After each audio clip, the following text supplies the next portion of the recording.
Ketua Umum Partai Demokrat Agus Harimurti Yudhoyono menilai keputusan untuk hengkang dari Koalisi Perubahan untuk Persatuan dan bergabung dengan Koalisi Indonesia Maju sudah tepat. Ia bahkan mengatakan jika Demokrat masih berada di koalisi itu tentu akan hancur lebur.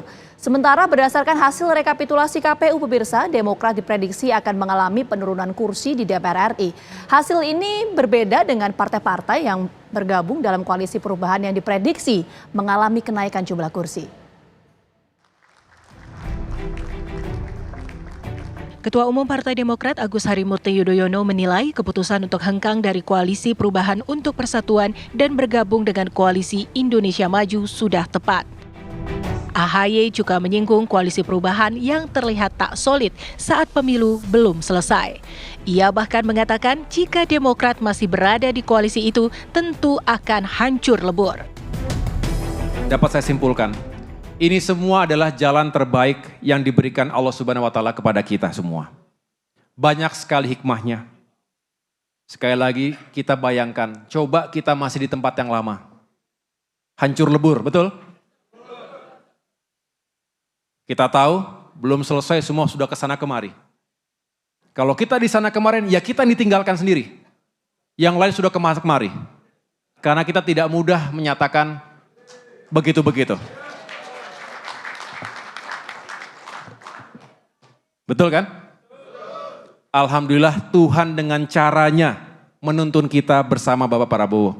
Dan kita berada dalam kemenangan. Sebelumnya, Demokrat sempat bergabung dengan Koalisi Perubahan untuk Persatuan. Demokrat bahkan sempat mendorong sang Ketua Umum AHY untuk mendampingi bakal calon Presiden Anies Baswedan. Namun rencana itu kandas karena Demokrat lalu memutuskan untuk hengkang dan bergabung dengan Koalisi Indonesia Maju yang mendukung pasangan Prabowo Subianto, Gibran Raka Buming Raka. Sementara Partai Nasdem, Partai Kebangkitan Bangsa dan Partai Keadilan Sejahtera tetap berada di Koalisi Perubahan dan mendeklarasikan pasangan Anies Baswedan Muhaimin Iskandar. Komisi Pemilihan Umum telah mengumumkan hasil resmi pemilihan presiden dan pemilihan legislatif 2024. Berdasarkan hasil rekapitulasi nasional yang telah diumumkan Komisi Pemilihan Umum atau KPU, Partai Demokrat termasuk dalam 8 partai politik yang memenuhi ambang batas parlemen. Demokrat memperoleh 11.283.160 atau 7,43% dari total suara sah. Dengan perolehan suara itu, Partai Demokrat diprediksi akan mengalami penurunan jumlah kursi. Pada pemilu 2019, Demokrat mendapatkan 54 kursi. Sementara pada pemilu 2024 diperkirakan perolehan Demokrat turun 10 kursi menjadi 44 kursi. Uniknya, kursi yang diperoleh partai-partai yang berada di Koalisi Perubahan yaitu Partai Nasdem, PKB, dan PKS semuanya mengalami kenaikan perolehan dibandingkan hasil pemilu 2019. Nasdem diperkirakan akan mengalami kenaikan sebanyak 10 kursi, PKB 10 kursi, dan PKS sebanyak 3 kursi. Kenaikan jumlah kursi juga dialami partai-partai politik di Koalisi Indonesia Maju, Partai Golkar, Gerindra, dan Partai Amanat Nasional diprediksi mengalami kenaikan jumlah kursi. Tim TV One mengabarkan.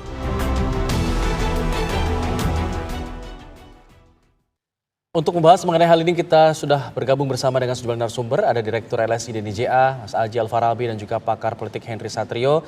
Dan sebagai disclaimer kita juga sudah mengundang pihak dari Partai Demokrat. Namun sampai saat ini, sampai dialog ini berlangsung, belum ada yang bersedia untuk menemani kita dalam dialog pada sore hari ini. Selamat sore Bapak-Bapak. Selamat sore semuanya. Selamat sore. Saya ingin ke Bang Henry. Bang Henry, apakah memang ini kita masih bisa melihat hal ini sebagai sebuah keuntungan bagi Partai Demokrat? 10 kursinya hilang digantikan dengan 1 kursi menteri, apakah sepadan? Ya, ini kita harus menilainya dan melihatnya dari sisi AHY sebagai ketua umum, Mas Alfat. Jadi nggak mungkin kemudian dia tidak membela keputusannya sendiri.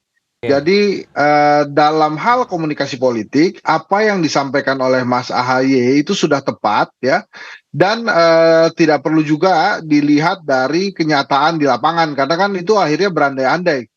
Berandai-andai itu dalam arti Partai Demokrat tidak berada di dalam koalisi perubahan, sehingga kita tidak bisa menerka-nerka apakah sebetulnya Partai Demokrat akan meningkat atau tidak suaranya, walaupun menurut saya sejak keputusan September 2023 ya, Partai Demokrat hengkang dari koalisi perubahan, sebetulnya secara kegiatan elektoral itu gerakan perubahan sudah selesai. Karena yang harusnya mengusung gerakan perubahan itu kan dua partai politik, Demokrat dan PKS yang berada di luar pemerintahan. Tapi pada saat itu kocar-kacir ya memang secara otomatis gerakan elektoral untuk gerakan perubahan itu ya menjadi mati. Nah, apa yang disampaikan oleh Mas AHY itu kan sebuah komunikasi politik, pesan politik kepada kadernya yang membenarkan keputusan yang dia buat gitu ya. Secara personal keputusan yang dibuat oleh Mas AHY itu dibenarkan. Jadi dalam arti mereka sudah berhasil masuk ke dalam pemerintahan bahkan sebelum pemilu usai. Nah ini kan menjadi keinginan dari Demokrat ya, masuk kembali dalam pemerintahan. Waktu itu melalui jalur berliku, diharapkan bukan saja berliku, mendaki, diharapkan bersama Anies Baswedan bisa menang dan masuk dalam pemerintahan. Tapi dengan keputusan pragmatis kemarin bergabung dengan Pak Prabowo di Koalisi Indonesia Maju, keputusan itu berimbas pada keberhasilan Demokrat masuk kembali ke dalam pemerintahan. Jadi ada dua hal yang berbeda, Mas Alfat, Mbak Inavita, bahwa yang pertama dia harus bicara bahwa keputusannya itu tepat secara komunikasi politik ya kepada kader-kadernya. Kemudian yang kedua tentu saja banyak alasan-alasan yang bisa dimunculkan oleh Mas AHY dengan penurunan 10 kursi itu. Kan Mas AHY bisa saja berkilah bahwa itu bila kita tidak segera hengkang itu bukan saja hilang 10 kursi tapi lebih dari 10 kursi kan bisa begitu. Konteksnya jadi, itu berarti ya. Kembali ke pidatonya Mas AHY, ini memang semata-mata untuk menenangkan dan membenarkan keputusan dari Demokrat bergabung dengan Pak Prabowo, gitu kira-kira. Ya, kita mau menuju ke Mas Aji. Mas Aji juga sepakat nggak bahwa pernyataan yang disampaikan oleh AHY ini adalah bentuk AHY ini membenarkan langkah politik dari AHY, yang mana ini kursi dari Demokrat meskipun turun tapi tidak signifikan kalau misalnya dibandingkan ketika tetap bergabung di koalisi perubahan seperti tadi Mas Hensa sampaikan. Ya, saya sepakat ya bahwa kadang kan sebuah manuver politik itu diuji di akhir. Jadi ketika Mas AHY ya muncul deklarasi pasangan Anies Caimin, kemudian Demokrat memilih keluar dan bergabung dengan koalisi Prabowo, kan saat itu orang akan menilai ya bagaimana kemudian hasil dari manuver itu ya. Dan ketika Pilpres kemarin dimenangi oleh pasangan Prabowo Gibran, ya kita bisa mengatakan bahwa manuver itu berhasil ya, apa yang dilakukan oleh AHY. Jadi terlepas dari apa juga yang disampaikan Mas AHY ya, dalam pidato itu kan ada kutipan yang sangat baik disampaikan oleh Mas AHY ya, bahwa we may lose the battle but we win the war. Jadi walaupun kalah dalam pertempuran tapi menang dalam peperangan. Dan saya pikir memang kemenangan Demokrat dalam Pilpres kemarin ini dibayar dengan sangat mahal oleh Demokrat. Ya. Paling tidak kan dua hal ya. Pertama adalah mereka kehilangan 10 kursi ya dari 54 pada tahun 2019 turun ke 44 kursi di tahun 2024, dan yang kedua adalah ada bagian pemilih mereka yang pindah ya, karena memang karakter pemilih Partai Demokrat ya dalam berbagai survei pra-pemilu kita lihat bahwa memang sebagian besar pemilih Partai Demokrat adalah pemilih yang sebetulnya anti rezim, ingin adanya perubahan. Jadi walaupun berdarah-darah tapi ya mereka menang dalam Pilpres 2019. Oke, Mas Aji, kalau memang mereka merasa menang, kenapa kemudian ada langkah politik harus membenarkan langkah politik yang diambil oleh AHY? Psikologisnya di internal Demokrat itu seperti apa sih kalau Mas Aji lihatnya? Kenapa harus ada sampai membenarkan langkah politik itu?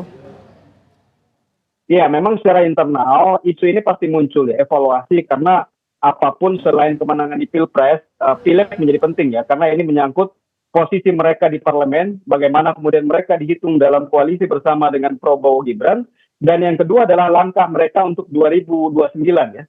Karena kita tahu bahwa portofolio Partai Demokrat ya di 2029 pastinya tetap ingin mengajukan AHY sebagai cawapres ataupun bahkan capres, sehingga memang hasil ini tentunya bukan hasil yang menggembirakan bagi Partai Demokrat. Sehingga saya sepakat tadi yang disampaikan oleh Mas Hendri, sebetulnya ini adalah bunga-bunga yang kemudian menjadi alasan bagi AHY di internal Partai Demokrat ya, karena mereka memenangi Pilpres walaupun itu dibayar dengan sangat mahal dengan hasil pileg yang kemudian menunjukkan bahwa perolehan mereka berkurang ya. Oke, lose the battle tapi win the war. Tapi yang menarik adalah partai-partai pengusung Prabowo Gibran lainnya nih kursinya pada naik semua nih. Nah ini menarik juga. Kita akan bahas usai jeda. Tetaplah bersama kami di Kabar Petang. Saya ingin ke Bang Henry Satrio. Bang Henry, tadi Anda katakan ini sebuah komunikasi politik yang memang harus dilakukan untuk membenarkan keputusan partai agar tidak dipandang lebih buruk begitu ya.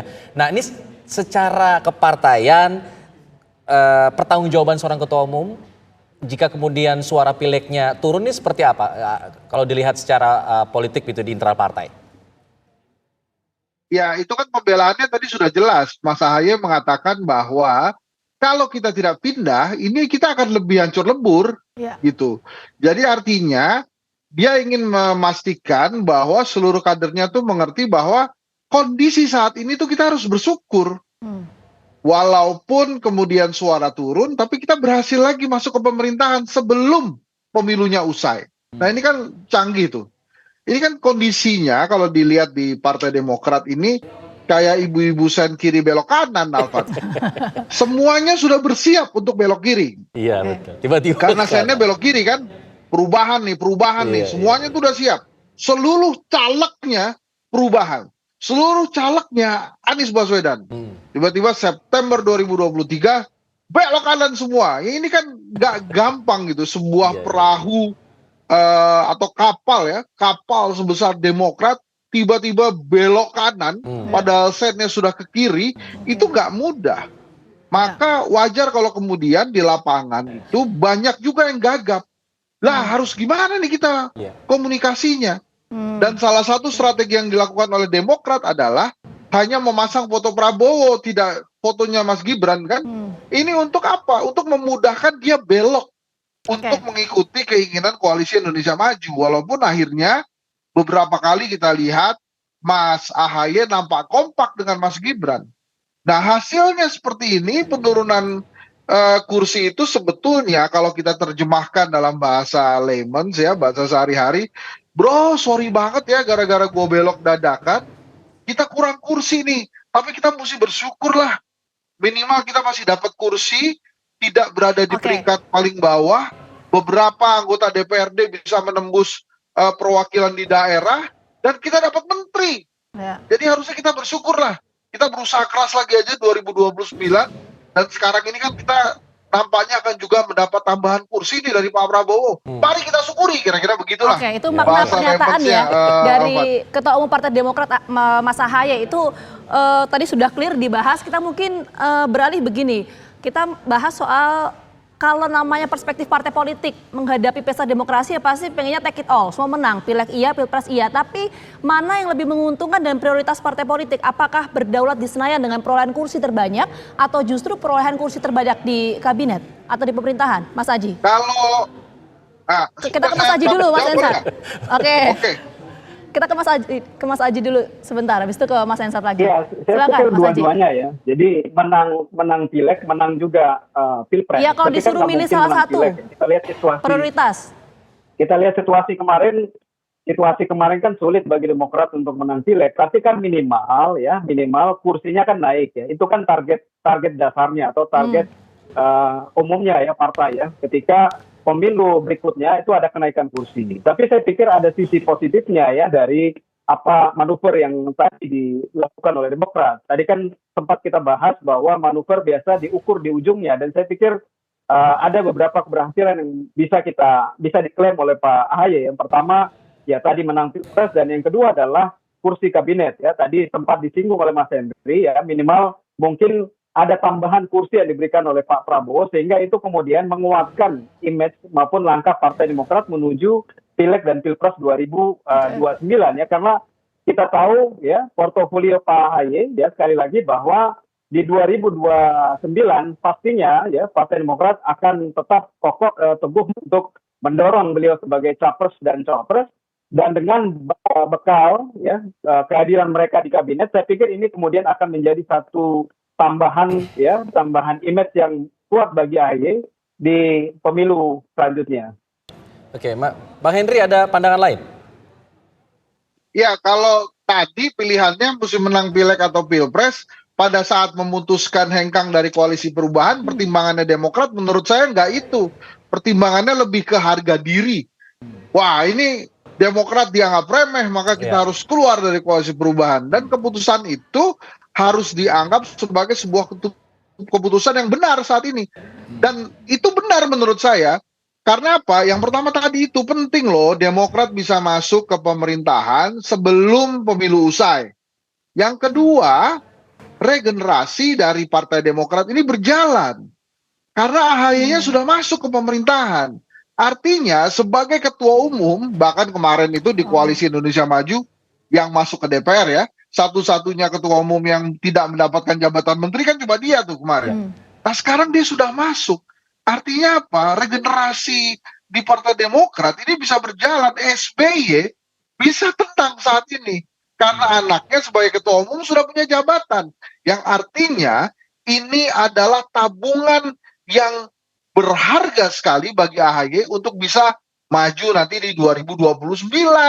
Jadi memang skenarionya agak salah bagi para calegnya Demokrat yang sudah terlanjur menuju ke perubahan, tapi secara paradigma keseluruhan ini adalah langkah yang tepat yang dilakukan oleh AHY untuk Demokrat dan menyelamatkan Demokrat serta dekat kembali dengan kekuasaan. Jadi artinya kemungkinan besar Demokrat akan menambah kursi di 2029 karena menjadi bagian dari pemerintahan itu akan lebih besar, karena tentu saja namanya di dalam pemerintahan logistiknya pasti lebih besar daripada yang berada di luar pemerintahan. Itu hipotesa sih, tapi mungkin saja terjadi.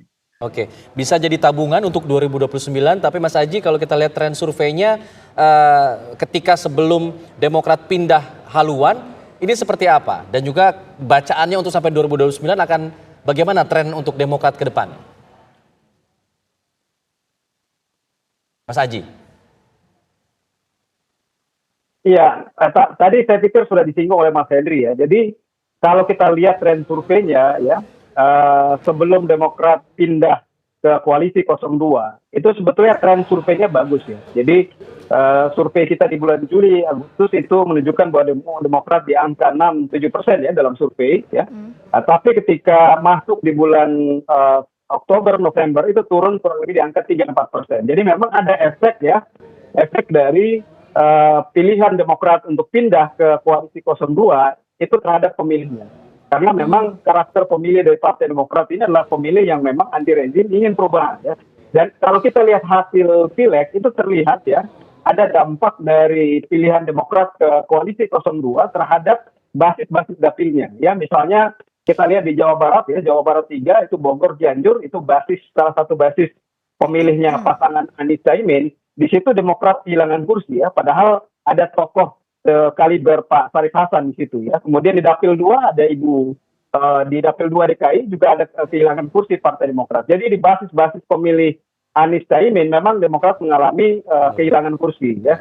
Dan kalau kita total ada sekitar 10 kursi yang hilang dibanding 5 tahun yang lalu. Dan yang kedua adalah ini juga akan menjadi gambling juga bagi Partai Demokrat di tahun 2029 ya. Karena pertama kalau kita lihat koalisi 02 saat ini ya, Pak Prabowo Gibran, ini ada 4 partai ya. 4 partai. Partai Demokrat adalah partai dengan perolehan kursi paling kecil dibanding 3 partai yang lain ya. Dibanding Golkar, Gerindra maupun PAN. Kalau kemudian ya pilihan Pak Prabowo mengambil lagi ya partai di luar koalisi misalnya Nasdem ataupun PKB ya, ini dua partai ini secara kursi pun masih lebih tinggi dibanding Partai Demokrat ya. Jadi ini akan menjadi dilema bagi Partai Demokrat ketika di 2029 positioning mereka seperti apa. Apakah kemudian mereka memposisikan diri partai mereka sebagai partai dari bagian dari pemerintahan ya, sementara partai dalam koalisi pemerintahan juga cukup banyak dan kursinya juga cukup signifikan, atau yang kedua adalah memposisikan diri sebagai oposisi. Tapi itu pun sulit karena pertama mereka menjadi bagian dari pemerintahan, yang kedua posisi oposisi pun sudah mungkin diklaim oleh PDIP dan PKS, sehingga ya ini juga posisi yang gambling bagi Demokrat di pemilu tahun 2029 nanti. Oke, baik. Terima kasih banyak sebelumnya Mas Aji dan juga Mas Sensat atas waktunya sudah bergabung sama kami di Korepetan. Sehat selalu.